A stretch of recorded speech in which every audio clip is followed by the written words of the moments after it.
Sinbad जहाजी की कहानी अलिफ लैला। जब शहरजाद ने यह कहानी पूरी की तो शहरयार ने, जिसे सारी कहानियां बड़ी रोचक लगी थीं, पूछा कि तुम्हें कोई और कहानी भी आती है। शहरजाद ने कहा कि बहुत कहानियां आती हैं। यह कहकर उसने सिंदबाद जहाजी की कहानी शुरू कर दी।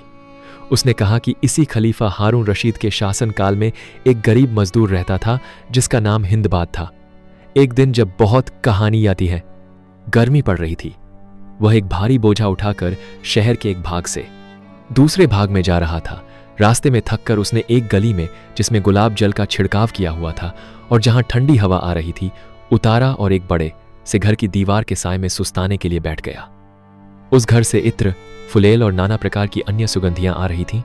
इसके साथ ही एक ओर से पक्षियों का मनोहर कलरव सुनाई दे रहा था और दूसरी ओर, जहां रसोई घर था, नाना प्रकार के व्यंजनों के पकने की सुगंध आ रही थी। उसने सोचा कि यह तो किसी बहुत बड़े आदमी का मकान मालूम होता है, जानना चाहिए कि किसका है। मकान के दरवाजे से कई सेवक आ जा रहे थे। मजदूर ने उनमें से एक से पूछा कि इस घर का स्वामी कौन है। सेवक ने कहा, बड़े आश्चर्य की बात है, तू बगदाद का निवासी है और इस घर के परम प्रसिद्ध मालिक को नहीं जानता। यह घर सिंदबाद जहाजी का है, जो लाखों बल्कि करोड़ों की संपत्ति का मालिक है। हिंदबाद ने यह सुनकर आकाश की ओर हाथ उठाए और कहा, हे संसार को उत्पन्न करने वाले और पालने वाले भगवान, यह क्या अन्याय है। एक ये सिंदबाद है जो रात दिन ऐश करता है, एक मैं हूं हिंदबाद जो रात दिन जानतोड़ परिश्रम करके किसी प्रकार अपने स्त्री बच्चों का पेट पालता हूं। यह और मैं दोनों मनुष्य हैं, क्या अंतर है। यह कहकर उसने जैसे भगवान पर अपना रोष प्रकट करने के लिए पृथ्वी पर पांव पटका और सिर हिलाकर निराशापूर्वक अपने दुर्भाग्य पर दुख करने लगा। इतने में उस विशाल भवन से एक सेवक निकला और उसकी बांह पकड़कर बोला, चल अंदर, हमारे मालिक सिंदबाद ने तुझे बुलाया है। हिंदबाद यह सुनकर बहुत डरा। उसने सोचा कि मैंने जो कहा वह सिंदबाद ने सुन लिया है और क्रुद्ध होकर मुझे बुला भेजा है ताकि मुझे इस गुस्ताखी के लिए सजा दे। वह घबराकर कहने लगा कि मैं अंदर नहीं जाऊंगा, मेरा बोझा यहां पड़ा है, उसे कोई उठा ले जाएगा। किंतु सेवकों ने उसे न छोड़ा। उन्होंने कहा कि तेरे बोझे को हम सुरक्षापूर्वक अंदर रख देंगे और तुझे भी कोई नुकसान नहीं होगा। हिंदबाद ने बहुत देर तक सेवकों से वाद विवाद किया, किंतु उसका कोई फल न निकला और अंततः उसे उनके साथ महल के अंदर जाना ही पड़ा। सेवक हिंदबाद को कई आंगनों से होता हुआ एक बड़ी दालान में ले गया, जहां बहुत से लोग भोजन करने के लिए बैठे थे। नाना प्रकार के व्यंजन वहां रखे थे और इन सब के बीच में एक शानदार अमीर आदमी, जिसकी सफेद दाढ़ी छाती तक लटकी थी, बैठा था। उसके पीछे सेवकों का पूरा समूह हाथ बांधे खड़ा था। हिंदबाद यह ऐश्वर्य देखकर घबरा गया। उसने झुककर अमीर को सलाम किया। सिंदबाद ने उसके फटे और मैले कपड़ों पर ध्यान न दिया और प्रसन्नतापूर्वक उसके सलाम का जवाब दिया और अपनी दाहिनी ओर बिठाकर उसे सामने अपने हाथ से उठाकर स्वादिष्ट खाद्य और मदिरा पात्र रखा। जब सिंदबाद ने देखा कि सभी उपस्थित जन भोजन कर चुके हैं तो उसने हिंदबाद की ओर फिर ध्यान दिया।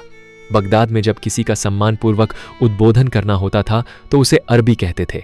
सिंदबाद ने हिंदबाद से कहा, अरबी, तुम्हारा नाम क्या है। मैं और यहां उपस्थित अन्य जन तुम्हारी यहां पर उपस्थिति से अति प्रसन्न हैं। अब मैं चाहता हूं कि तुम्हारे मुंह से फिर वे बातें सुनूं जो तुमने गली में बैठे हुए कही थीं। सिंदबाद जहां बैठा था वह भाग गली से लगा हुआ था और खुली खिड़की से उसने वह सब कुछ सुन लिया था जो हिंदबाद ने रोष की दशा में कहा था। हिंदबाद ने लज्जा से सिर नीचा कर लिया और कहा, सरकार, उस समय मैं थकन और गर्मी के कारण आपे में नहीं था। मेरे मुंह से ऐसी दशा में कुछ अनुचित बातें निकल गई थीं। इस सभा में उन्हें दोहराने की गुस्ताखी मैं नहीं करना चाहता। आप कृपया मेरी उस उद्दंडता को क्षमा कर दें। सिंदबाद ने कहा, भाई, मैं कोई अत्याचारी नहीं हूं जो किसी की कुछ बातों के कारण ही उसकी हानि करूं। मुझे तुम्हारी बातों पर क्रोध नहीं बल्कि दया ही आई थी और तुम्हारी दशा देखकर और भी दुख हुआ। लेकिन मेरे भाई, तुमने गली में बैठकर जो कहा उससे तुम्हारा अज्ञान ही प्रकट होता है। तुम समझते हो कि यह धन दौलत और यह ऐश आराम मुझे बगैर कुछ किए धरे ही मिल गया है। ऐसी बात नहीं है। मैंने संसार में जितनी विपत्तियां पड़ सकती हैं लगभग सभी झेली है। इसके बाद ही भगवान ने मुझे आराम की यह सामग्री दी है। यह कहकर सिंदबाद ने दूसरे मेहमानों से कहा, मुझ पर विगत वर्षों में बड़ी बड़ी मुसीबतें आईं और बड़े विचित्र अनुभव हुए। मेरी कहानी सुनकर आप लोगों को घोर आश्चर्य होगा। मैंने धन प्राप्त करने के निमित्त 7 बार बड़ी बड़ी यात्राएं की और बड़े दुख और कष्ट उठाए। आप लोग चाहें तो मैं वह सब हाल सुनाऊं। मेहमानों ने कहा कि जरूर सुनाइए। सिंदबाद ने अपने सेवकों से कहा कि वह बोझा जो हिंदबाद बाजार से अपने घर लिए जा रहा था उसके घर पहुंचा दे। उन्होंने ऐसा ही किया।